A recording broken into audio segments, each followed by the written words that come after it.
டேய் என்னடா இந்த காலத்துல சாரெல்லாம் கட்டிட்டு இருக்கீங்க? அது என்னென்ன செய்யறது? இதை வாங்கிட்டா சாரமே கட்ட தேவையில்ல.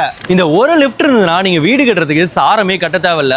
இதுலயே பெயிண்ட் அடிக்கிறது, பூச்சி வேலை பாக்குறதெல்லாம் பண்ணிடலாம். அது மட்டும் இல்லாம 1/2 டன் மெட்டீரியல் இதுல வச்சீங்கனாலும் 40 அடி ஹைட் வரைக்கும் தூக்கிட்டு போய் கொடுத்துரும். அண்ட் போர்ட்டபிளா இருக்கிறதுனால நீங்க எந்த சைட்டுக்கு வேணாலும் எடுத்துட்டு போய்க்கலாம். அண்ட் ரொம்ப ஈஸியா ஒயர்லெஸ் ரிமோட்ல கூட ஆப்ரேட் பண்ணிக்கலாம். சிங்கிள் ஃபேஸ் கரண்ட்ல கூட ரன் ஆகும். இதுதான் மினி மிக்சர். சிமெண்ட், ஜல்லி, மணல்லாம் இதுல போட்டீங்கன்னா 3 நிமிஷத்துல குவாலிட்டியான கலவை கிடைச்சிரும். இதுல வீல் கொடுத்திருக்கிறதுனால நம்ம எங்க வேணாலும் மூவ் பண்ணி வச்சுக்கலாம். எவ்வளவு ஹீட் ஆனாலும் மிஷின் ஆஃபே ஆகாது. இதுதான் மினி கிரைன். 500 கிலோ வெயிட்ட கூட 5வது மாடிக்கு லிஃப்ட் பண்ணிரும். இத ஒயர்லெஸ் ரிமோட் மூலமாவே ஆபரேட் பண்ணிக்கலாம். எவ்வளவு வோல்டேஜ்ல ரன் ஆகுதுன்றத ரிமோட்லயே பாத்துக்க முடியும். அண்ட் மோட்டரும் ரோப்பும் டேமேஜ் ஆகாம இருக்க கைடு வீல் கொடுத்திருக்காங்க. இந்த மாதிரி நிறைய யூனிக்கான மெஷினரிஸ் எல்லாமே மதுரையில இருக்கக்கூடிய வசந்தம் கார்ப்பரேஷன் தான் சேல் பண்றாங்க. தமிழ்நாடு ஃபுல்லா நிறைய பிரான்ச்சஸும் இருக்கு. அண்ட் இந்தியா மட்டும் இல்லாம அதர் கண்ட்ரீஸ்க்கும் ஷிப் மட்டும் பண்றாங்க. உங்களுக்கு இந்த மிஷின்ஸ்லாம் தேவைப்படுதுன்னா கீழே அவங்க நம்பர் கொடுத்திருக்கேன், கான்டாக்ட் பண்ணிக்கோங்க.